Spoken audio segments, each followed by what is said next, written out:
Audio Jungle.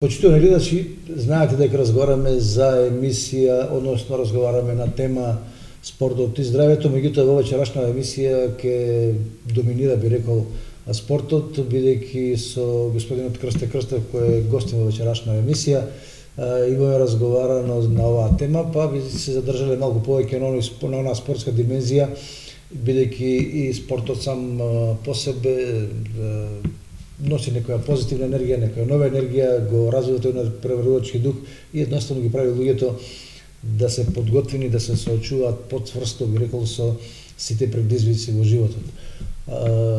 Бидејќи разговараме и ќе разговараме повеќе за спортот, неодминливо ќе започнам со еден дел кој за мене е фасцинантен затоа што се случува, би рекол, ретко на овие простори, а можеби и пошироко. Добре дојде во студиото на телевизија Кочани. Добро ве најдов, ви благодарам за поканата и се надевам дека ќе имаме добра и успешна емисија. Така, тоа на крајот ќе оценат гледачите, а ние да проговориме за она што сме седнати овде. Реков ќе проговориме за нешто што за мене е фасцинантно. Слога 1934 ја заврши полусезоната без ниту еден примен гол. Па и за мене лично представува големо изненадување, иако на самиот почеток уште на подготовките, па и до подобивањето на ждрепката и распоредот, бев оптимист дека можеме максимален број на бодови да освоиме. Тоа го јавно кажав и пред играчите и беше императив поставен лично од мене. Бркав некој свој личен рекорд, бидејќи претходно имав искуство во третата лига со Осово, имавме скоро 2 години без пораз поминато, ама имавме неколку нерешени надпревари. И поставив императив дека сега да пробаме да видиме непоразени, тоест со сите победи максимален учинок. Но фактот дека нема да примеме гол, јас лично сум изненаден. Верувам дека на овие простори такво нешто до сега се нема случено. Мислам дека нема. Да. Немам информација за такво нешто. Така. На што се должи тоа? Видите, ние иако срушивме некои рекорди, јас првично реков дека поставив императив на играчите со максимален учинок со сите победи, но во подсвеста бев задоволен можеби и со помал учинок на освоени бодови, но самиот конкурент наш Овче поле налагаше да ние во секој надпревар во секој надпревар влеземе максимални во секој поглед од фудбалската игра и се освен победа не доаѓаше во никој случај за размислување, така да можеби, како што реков, и конкурент од Овче поле, од Свети Николе не тераше да ги поставиме овие рекорди. Значи, фалам на Овче поле, меѓутоа следува втора полусезона, ќе се игра со Овче поле во Свети Николе. Па ние, како и оваа полусезона што поминавме, исто така ќе се потрудиме да поминеме и во следната полусезона. Работиме систематски, кога ќе дојде ред на надпревари првенствени, одиме чекор по чекор, од надпревар во надпревар и сигурно дека се уште е рано да се оптеретуваме за тој надпревар, а јас лично се надам до тој надпревар дека ние можеби ќе имаме и поголема бодовна разлика и можеби тоа би бил туристички надпревар. Така. Имате сериозна поддршка од управата која најавува уште сега дека на полусезоната ќе ангажира нови фудбалери, значи дополнително засилување, што мене ме наведува на помисла дека размислувате веќе за второлигашка конкуренција. Уште пред година дена кога се нафатив да работам во Слога Виница, ми беше представен проектот за ниво повисоко, затоа и се нафатив. Иако бевме последни на табелата во Трета лига Исток, можеби за многу и спортски и неспортски работници беше на граница на лудост, но јас гледав искра во тунелот и со управата и поддршката од градоначалникот на општина Виница влегавме во еден проект реален за мене, тежок во тој момент, но чекор по чекор, како што реков, така ги остваруваме целите, работиме, макотрпно и уште тогаш се надевавме ние на втора лига, јако бевме последни, но знаевме кога ќе дојде периодот, токму на почетокот на оваа сезона се консолидиравме на повеќе места каде што ни шкрипеше. Имавме база од домашни играчи, надополнивме со неколку играчи од страна и направивме тим што може да го изнесе товарот. Сега сме свесни дека на овој тим му треба надоградување првично за да ја потврди титулата во третата лига Исток, а со тоа ќе го искористиме периодот да ја подготвиме колку што можеме повеќе екипата за надпреварите во втора лига. Затоа што гледаме неколку години назад повеќе екипи од регионот играат епизодни улоги, затоа што од повеќе причини не можат да се консолидираат и на почетокот на првенството во сакаат да решат многу проблеми наталожени од претходно и веќе тоа е доцна и нормално е да не можат да парираат на конкурентите во втора лига. Следната сезона исто така втората, тоест двете втори лиги ќе видат со по 8 екипи, ќе се крати уште лигата, значи уште посилна конкуренција и доколку сакаме да направиме континуитет во втората лига, сигурно дека уште сега треба да се подготвуваме за втора лига. Како што и самите напоменавте, соработката е на највисоко ниво со управниот одбор. Јас веќе достави список на 5 засилувања кои ни се потребни. Сега оставувам на управниот одбор да сето тоа го реализира и се надевам дека до лето добри 70 до 80% слога од Виница ќе има конкурентен тим за втора лига. Има ли таков формат на фудбалери какви што посакувате тие 5-6 засилувања што ви се неопходни? Искрено се потешко и потешко доаѓаме до профилите на фудбалери, не само јас, верувам дека и моите колеги од останатите клубови. Самиот факт дека се помалку и помалку дечиња играат фудбал, тренираат, со тоа и квалитетот опаѓа на фудбалот и посебно во овој источен регион. Тешко е, но ние сме спортисти, не се откажуваме. Се надевам дека бар приближно од тоа што го посакуваме ќе го добиеме. Така. Ќе биде добро да исполните вашата цел да влезете во втора лига, меѓутоа ќе имате еден проблем. Најверојатно Согово ќе испадне и ќе немаме можност да гледаме локални дербија помеѓу двете комшиски екипи Согово и Слово 1934. Да се надеваме на чудо, дека можеби Согово ќе остане и тоа е врв на секој спортист од фудбалер, тренер, навивач да локално дерби пред публика од 3 до 5.000, мислам дека убаво би било, така да оставиме времето да покаже. Така, може нешто во меѓувреме и ќе се случи. Добро, бидејќи оваа емисија има и димензија на тоа дека се однесува на здравието и на спортот или по обратен редот спортот и здравието. Долго време работиш со фудбалот и претходно како фудбалер и потоа како тренер. Кој е твоето размислување, колку фудбалот и здравието, односно колку по-широко кажано спортот и здравието се во една, би рекол, взаемна нераскинлива врска? Спортот пред се е една, како што рековте, нераскинлива врска од самиот почеток на секој човек без разлика на полот и колку што побрзо го прифатат луѓето, толку подобро е за нив. Доколку од самите млади години се влюбите во некој спорт, тоа прераснува првично во хоби, потоа може да прерасне во професионална работа и во најмала рака добивката е здравието. Се останато, доколку успеете малку повеќе по-професионално да се бавите, сигурно дека и финансиската придобивка би била од исклучително значење. Но, како што реков, здравието е пред се, посебно во ова модерно време, каде што сите сме презафатени и преокупирани со многу други работи кои што му штетат на здравието. Спортот е, мислам, стимуланс за нашето здраве. Превладува мислењето дека спортистите по правило се луѓе кои се попробивни, поснодливи во животот. Дали си имате така некои своји анализи дека е тоа така? Сигурно на самите искушенија што се секојдневно на тренинзите, на надпреварите, секој спортист прави тренажен процес кој што едноставно не е лесен и самото време покажува дека спортистите во повеќе време кога ќе се занимаваат со спорт се повеќе истрајни и во животот, инаку во својата професија. Сигурно дека така, затоа што претпоставам дека спортистот се соочува уште многу рано или уште на помлади години и со порази, и со победи, и со неправди, и сето тоа го челичи како карактер секој поединец, за да понатаму низ животот полесно се справува со тие неправди, со тие и кога има порази, и кога има успеси, се разбира. Па првично кога ќе се каже спорт се мисли на моторичките способности, активноста која што произлегува од самиот спорт, но многу го ставаат психолошкиот момент во втор план.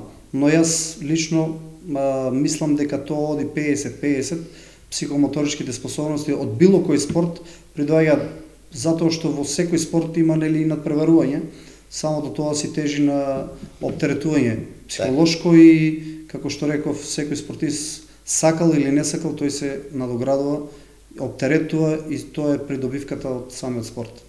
Кој тренер има кажано кога ќе заврши надпреварот треба да те боли главата, не само нозете, нели? Од само трчање нема многу фајда, треба и да се мисли додека се игра, да се биде сконцентриран, да се надвитри противникот и од психички аспект, психолошки. Сигурно дека тоа е точно и за секоја проблематика која што се случува во спортот, сигурно дека мораме да го користиме и мозокот, не само трчање, затоа што многу бенефит нема од самото трчање. Било кој спорт тражи своја психолошка. Да, посебно фудбалот, тука има и колективна игра, тука има разбирање со екипата, со соиграчите и така натаму, што се на се прави една целина која треба да донесе, да доведе до успех. Работите со млади категории, каде е потешко, каде е полесно, со млади или со овие возрастни кои се по втора, трета лига и така натаму? Во младите категории психолошко оптеретување нема. Значи или е сведено на минимум. Бидејќи јас како тренер од секојаш и го сум работел со нив, моето размислување било дека од нив треба да излезат врвни спортисти во иднина, а резултатите се во втор план. Кога немаш императив резултати, значи психолошкиот момент не доаѓа до оптеретување. Задоволството исто така е големо, бидејќи секогаш се позитивни дечињата и во некои моменти кога представува за нив тага неуспехот, за нас повозрастните тоа е поминат пат и многу лесно го преболуваме.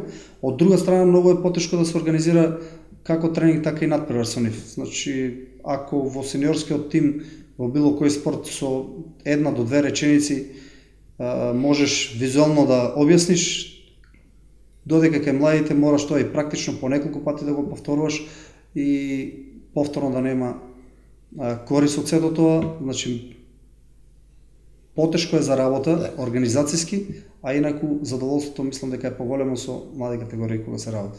Така, си правише некој споредби како беше кога беше во екипата на Осогово, кога одевте на тој пат кон самиот врв и како тоа се гледа од тренерски аспект?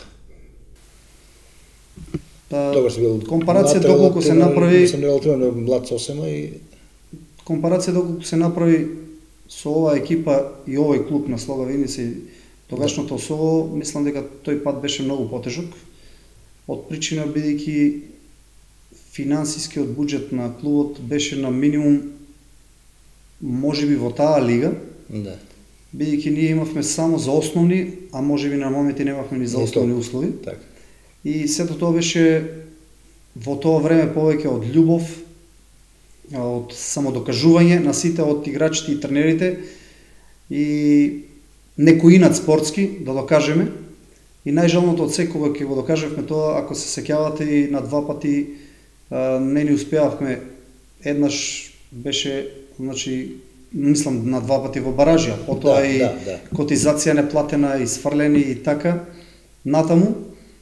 Сега далеко е полесно, бидејќи ги имаме сите основни услови неопходни за работа.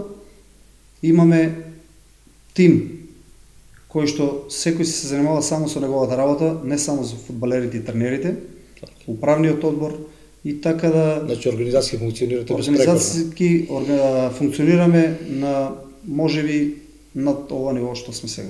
Така.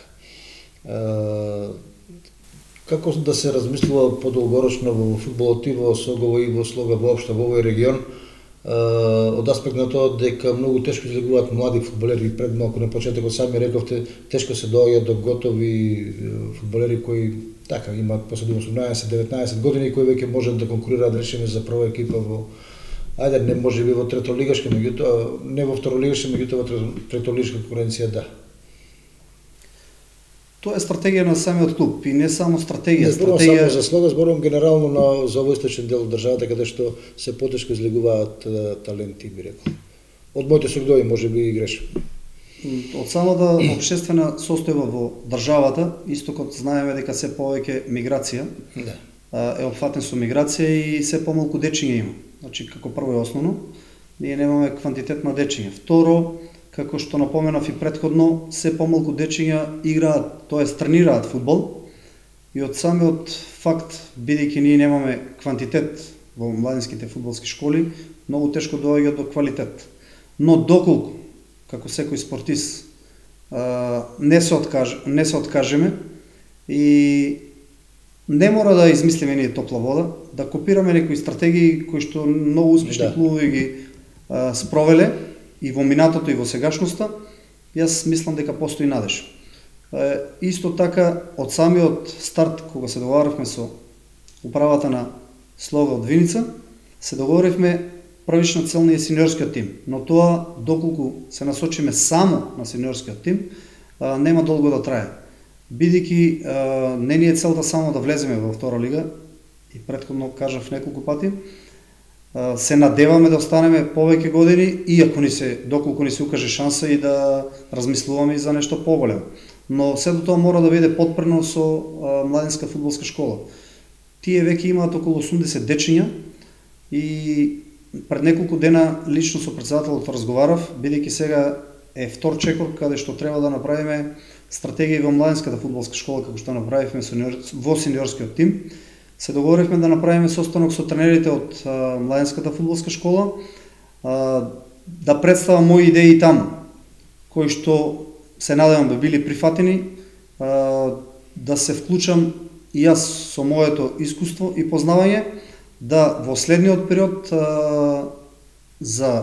нема тоа сигурно брзо да биде, за неколку години да направиме база на домашни фудбалери, бидејќи знаеме колку чини фудбалер од страна, значи 1:3 е поскап и најболното се е тешко, се потешко се наоѓа. И тие таму од каде што доаѓаат имаат потреба веројатно фудбалери. Своевремено добар извор би рекол за таленти за фудбалери беше општинската лига, затоа што имаше навистина силни клубови по кочанските села па и пошироко. Сега слушам дека заживува повторно општинската фудбалска лига. Дали и тоа е едно од решенијата да се активираат што поголем број на млади да играат, да се надпреваруваат, па од тоа ќе излезе и некој квалитет.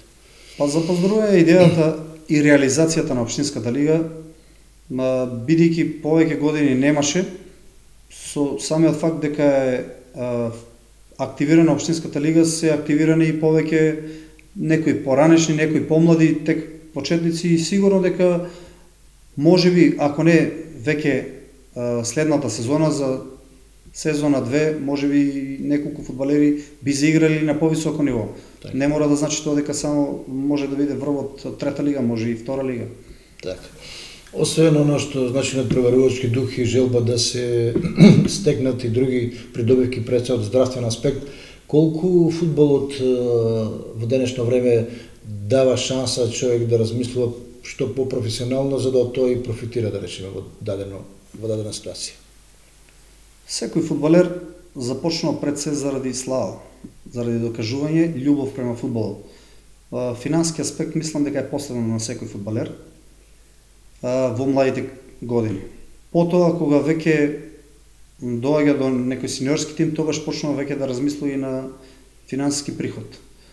До тогаш, мислам, без разлика на моменталната состојба во Македонија, општо во фудбалот, секој треба, кој што има фудбалски талент, да проба да го искористи, да се оформи како фудбалер квалитетен, да стане професионалец и тогаш да има придобивката од фудбалот.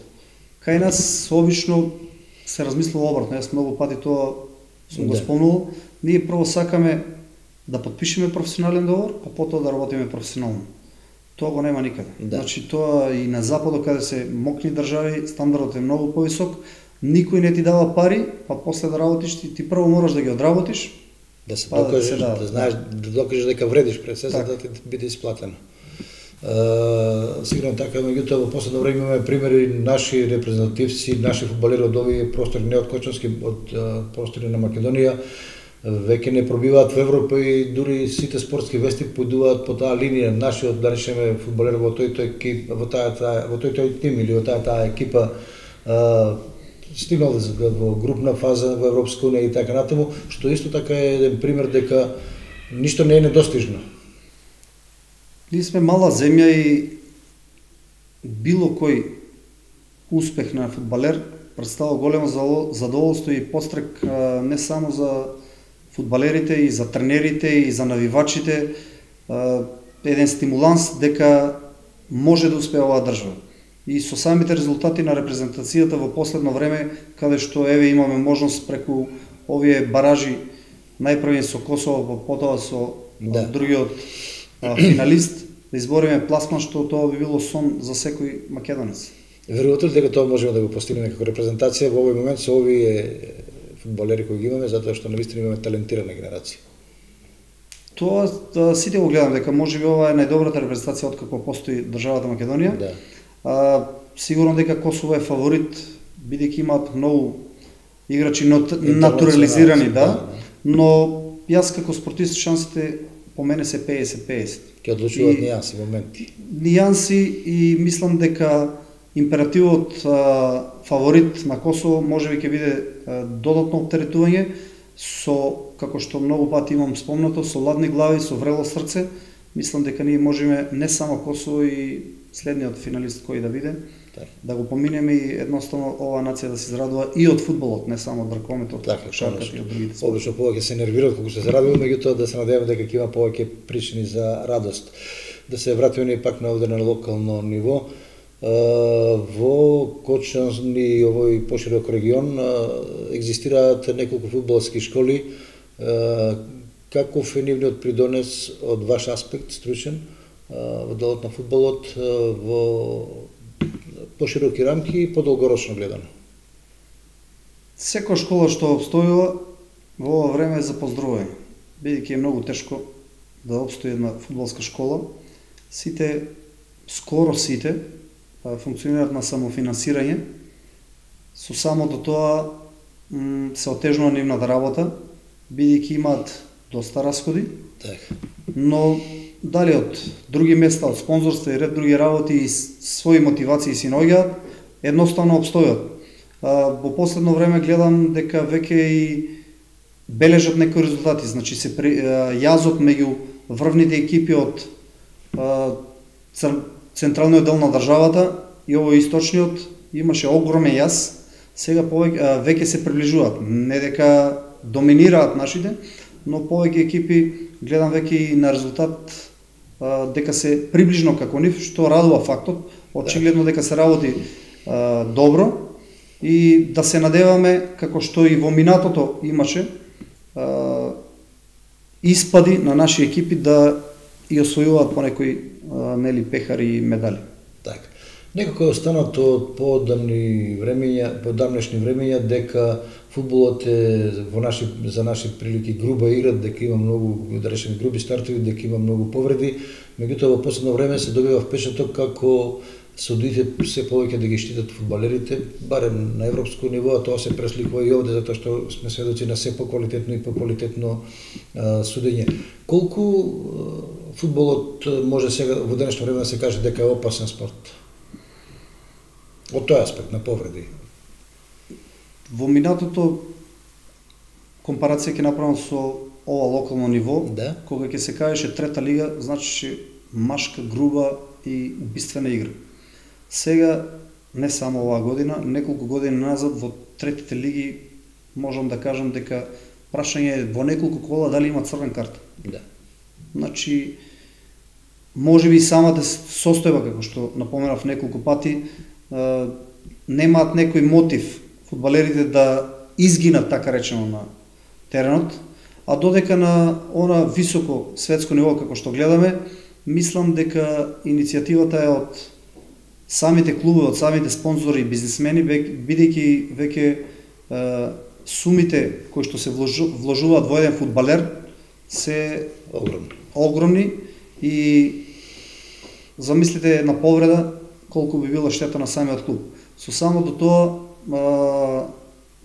организаторите на лигите, УЕФА и ФИФА, мислам дека преку своите одговорни лица, преку комисии, на тие семинари ги обучуваат и подготвуваат судиите за такво судење.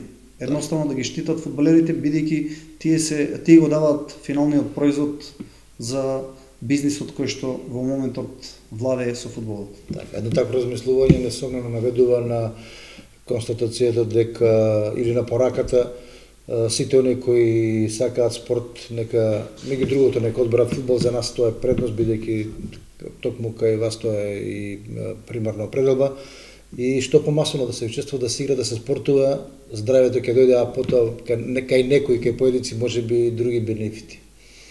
Сигурно, јас сум од секогаш за мотото за спорт, без разлика дали ќе имате и друга професија или не. Едноставно спортот, па и фудбалот, знаеме дека е сеопфатен во целиот свет, веќе и девојчињата го играат, нема тука табу тема, како на улиците, така и во правенства, и едноставно мислам дека корисно е да се спортува било што, а фудбалот дава посебна магија и посебно задоволство. Така, и сега малку на личен план, сега сте со проектот во Слога Виница, тука сте сконцентрирани или размислувате за некоја така блиска иднина и нешто повеќе, нешто подалеку, нешто поголем предизвик? Во минатото можеби многу повеќе вложував отколку што требаше во мене, бидејќи за возврат многу малку добивав, не само со лиценците, и трудот и енергијата што ја вложував за мојата едукација. Да. Стигнав, така речено, до самиот врв за про лиценца и пред неколку месеци едноставно ја дигнав рачната. Да. И во Скопје велат ручна, рука ми да. боли, се шегам. И така да сега прво ќе пробам да направам нешто резултатски, па потоа во иднина да вложам и во самиот себе, да едноставно тој последен чек го направам, да се вклучам во тој професионален фудбал.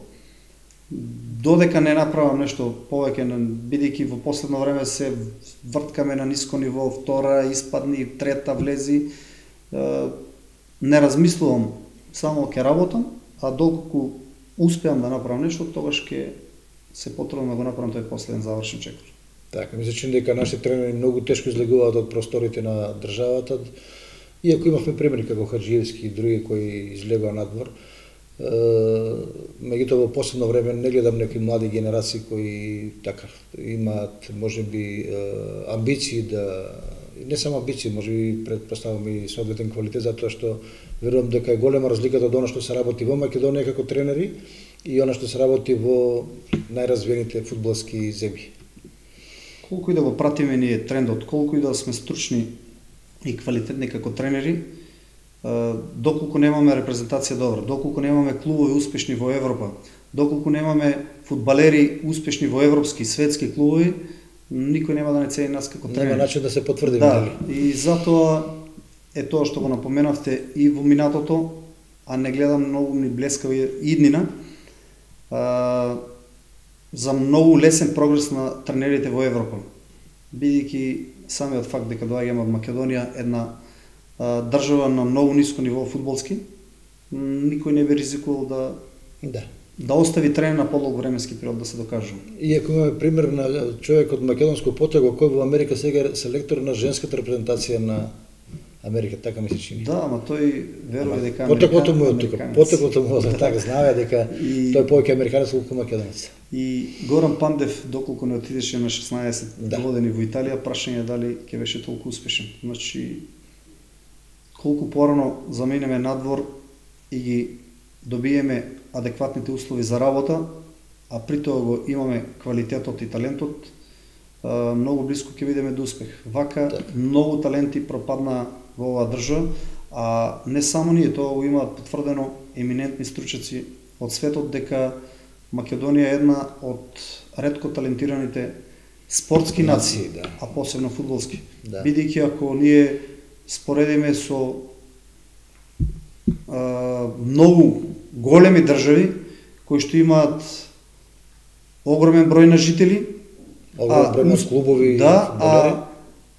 успешни фудбалери и нашата држава кој што е Да. мал град, така речено европски, сепак имаме ние некои значи потенцијал и талент во ова поднебје, но Кој за жал не искористи. можеби не е клучен фактор само условите, но се голем фактор. Да. Еден од Тука и битните. начинот на живот, бидејќи знаеме дека многу дечиња на 15-16 години се откажуваат тогаш кога треба да го направат тој главен исчекор во успешна кариера во спортот, едноставно се откажуваат, почнуваат да живеат малку покомотно или би рекол по релаксирано, да им се побитни излегувањата по кафулиња и така натаму, отколку да се жртвува денови, месеци, години за да се направи успешна кариера.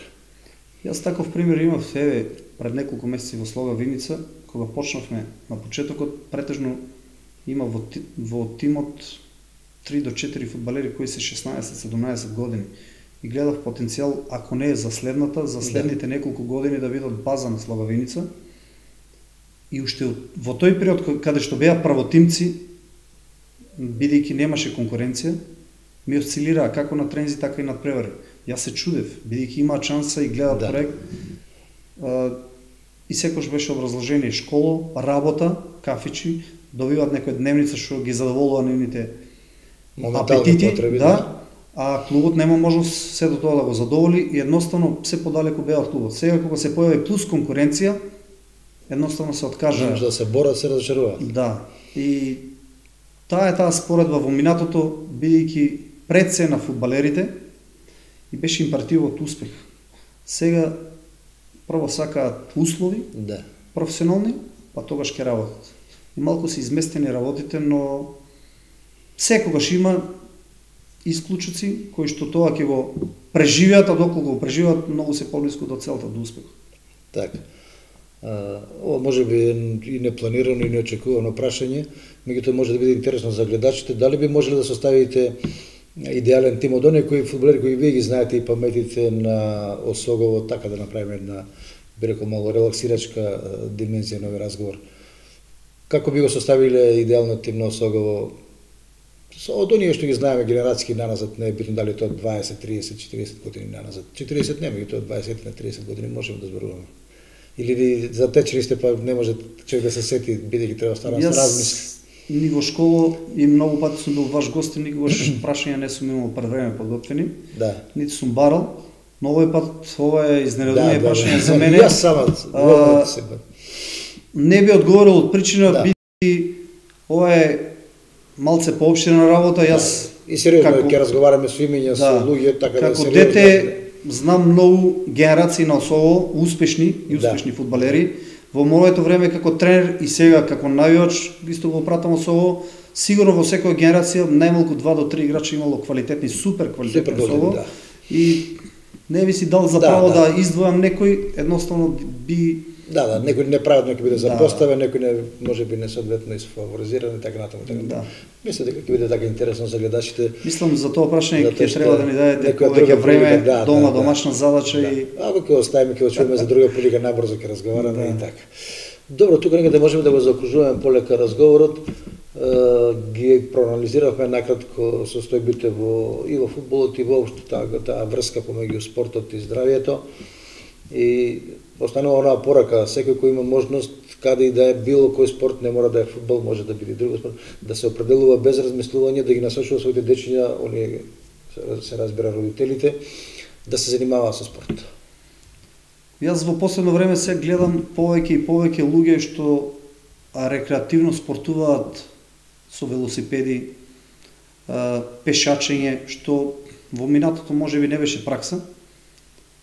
Зборам за возрастни, луѓе што е позитивно, а ме загрижува фактот дека порано сите спортски игралишта беа преполни, иако немаше рефлектори, иако немаше терени со вештачка трева, трибини и ред други Се работи. чекаше на ред да можеш да поиграш еден надпревар. Скоро во секоја малалска улица имаше по 4 камена ставено и топка и се играше машко, женско, некаде во буриња на кош. Да.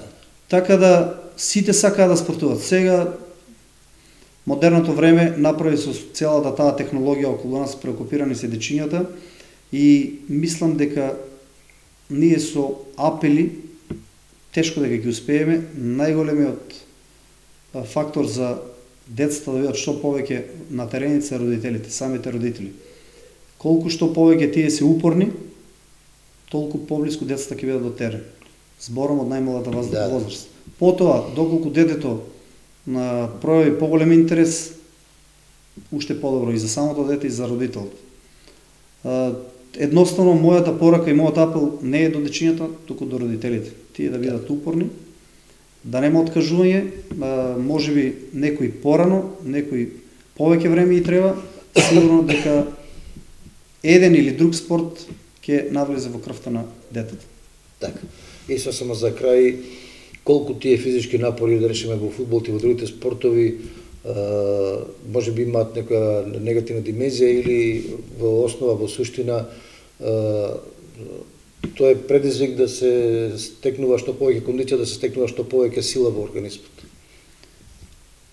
Негативно може да биде само ризикот од повреди, ама ако погледнеме се друго во животот, представува ризик. И човек пешки доди по тоа може да падне па да се повреди, нели? И седејќи представува ризик. Да. Така да, ако така мислиме, ние не треба со ништо друго да се занимаваме, освен само телевизија, и тоа е веќе штета. Така да се враќаме на тоа дека спортот е само придобивка за секој човек. Така, и правите ли паралела меѓу спортот и исхраната? Зборувате фудбалерите дека им треба засилена исхрана за да можат да ги постигнат оние барања кои им ги поставувате, оние напори? Па исхраната веќе е за секој нормален човек кој што сака да внимава на своето тело, на своето здравје, покрај спортот и исхраната, режим на исхрана. А додека за спортистите тоа е посебно за тие успешни спортисти, мислам нема што да се размислува. Веќе во исхраната нема врвен спортист кој што не користи стимулативни средства и течност и во исхраната, како што реков, да само што повеќе добие на енергија, на кондиција, на издржливост, така да тоа е составен дел на секој врвен спортист. Така, верувам дека овој разговор предизвика интерес кај гледачите, затоа што проговоривме пред се за фудбалот како најважна споредна работа на светот и проговоривме за оние позитивни сегменти од тоа човек да се занимава со спорт, посебно да го сака фудбалот, затоа што и е најмасовен и е некако на овие простори најодомакинет не сите овие децении наназад. За крај имате нешто да додадете или да одземете и да го привршуваме разговорот? Немам што повеќе да кажам, едноставно би се заблагодарил на вас како телевизија, бидејќи оваа сезона не пратите скоро на секој домашен надпревар, со тоа давате информации на сите симпатизери кои што сакаат да гледаат фудбал, не само во Виница, туку и на повеќе локални места, со тоа што и ние добиваме како клуб и се надеваме дека со самото тоа ќе привлечеме и повеќе спонзори и би добиле уште подобри услови и едноставно даската за успех би ја подигнале уште за ниво повеќе. Како се чувствувавте на дербите со Овчеполи кога трибините беа преполни, кога имаше навистина убава фудбалска атмосфера? Јас бев првично изненаден на надпреварот со Детонит од Радовиш. Да, и таа беше. Бидејќи претходната полусезона имавме просек од 10 до 50 гледачи. Иако најавувавме дека ќе се работи за да се створи тим за втора лига кој ќе ја донесе втората лига, едноставно гледав сивило. Но кога со Детонит едноставно беше трибината преплавена, со наверните навивачи улови, се направи добар амбиент, поминавме и позитивно и веќе со Овчеполе не беше за мене изненадување. Јас тоа што се случи го очекував. И натаму само да се надеваме дека ќе видиме ние на нивото кој што очекуваат навивачите од нас, се повеќе и повеќе ќе има не само навивачи на Слога Виница, туку и симпатизери на фудбалската игра. Да, и на тие например имаше публика, забележавме и од Кочани и од околните населени места, па дури забележав и од Пешчево, Берово, што значи каде што има квалитетен фудбал има и публика, има и гледачи. Да, тоа е значи сатисфакцијата на секој спортист за работа. Најголем. Така, ви благодарам за разговорот, верувам дека ќе имаме и нови прилики, други прилики повеќе да позборуваме во тек иде зимски периоден рок, потоа ќе следуваат подготовки за пролетната полусезона. Верувам дека во Слога ќе биде интересно, а вие се директно вклучени во седо тоа, ќе ги бирате, ќе ги барате засилувањата и ќе создавате еден тим кој нови простори, така ќе биде пример за успешна и добро организирана работа. Да се надеваме дека тоа што го имаме замислено ќе го реализираме и сето тоа би имале предвидивка и вие како телевизија и јас како тренер и сите фудбалски симпатизери. Така. Почитувани гледачи, тоа беше разговорот со Крсте Крстев. Според, би рекол, сите локални овде статистики, верувам на еден од најуспешните тренери на овие простори. Човек со кој може наистина да се разговара до бесконечно за фудбалот и при тоа да не биде ништо, да не речам досадно или повторување, туку да биде едноставно кажано она што ги интересира или гледачите, пред се спортските работници и фудбалерите. Уште еднаш ви благодарам за вниманието со кое нас следевте, пријатно и довидување.